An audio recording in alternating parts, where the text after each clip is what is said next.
Hello class, this is an overview for week 3 of A337 S400. Week 3 is, excuse me, the week we will talk about systems documentation and specifically about data flow diagrams as one way to document processes in a business to support systems and the accounting functions of the business. Week 3 corresponds with the class session that meets on Monday, September 9th. As you can see, I've got the calendar pulled up in OnCourse here. I've recently noticed that using it by month is a lot easier than using it by week, because you can just kind of see everything all in one place. So you can see, here's this week we're meeting on Wednesday. Next week we will resume our Monday meetings. And please remember that you do have a graded assignment that is due on Sunday night, and you can read the instructions for that over here on the Assignments tab. So let's talk a little bit about week 3 and what we will be covering and what you will be learning in your pre-class assignment materials. So for this week, you're going to be reading part of Chapter 3 in the textbook. Chapter 3 in the textbook is divided up between this week and next week. Chapter 3 covers system documentation. It first starts out talking about why we need systems documentation, both as accountants and as IT professionals. Those of you who have done some auditing, I know some of you have some experience in that, know that it's very important to understand complete processes that businesses follow. And so documentation is very important in auditing. Documentation is also very important for the systems development process. So the IT people that you will be working with in your organizations as they are developing accounting information systems to support your work, they will develop these documentation files that we'll be talking about and learning for your business, and it will be very helpful if you can understand those so that you can work with the systems development people.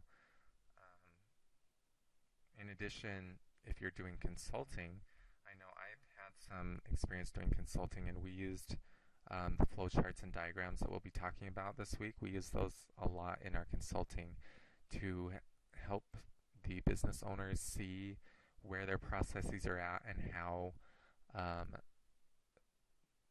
we can make those processes more efficient, and how the systems we develop can support those processes. So it's very important, very applicable knowledge that we'll be talking about this week. So anyway, in Chapter 3, it'll talk about why we need to know it, and then you'll also read in detail what data flow diagrams are and how they work and how to make them.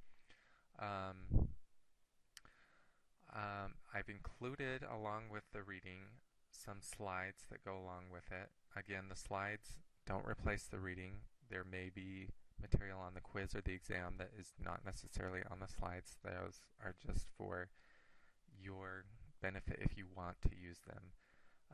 Besides the textbook, you'll watch a video called Systems Documentation, Who Needs It?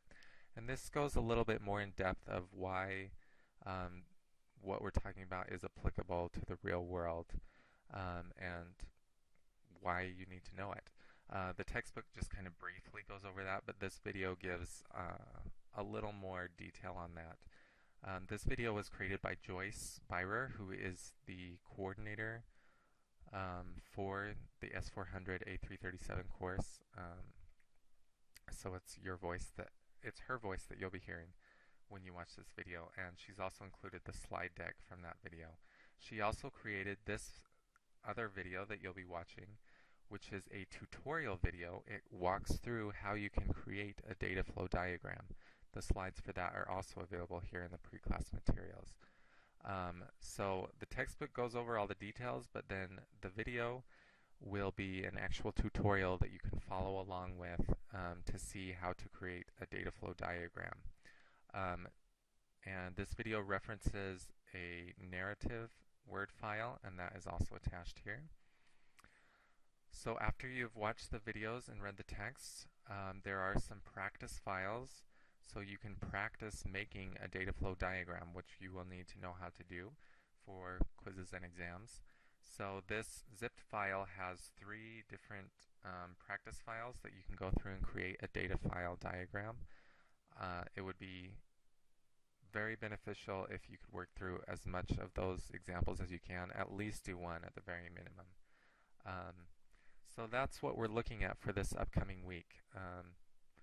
The textbook, a video explaining a little more why it's important, and a video tutorial, and then a practice file.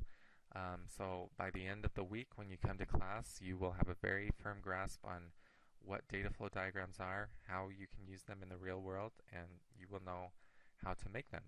So that is what we're looking at this week. I hope you are having a great Labor Day weekend. Now that I'm done making this video, I'm off to a barbecue. So I will see you in class next time we meet. Have a great day.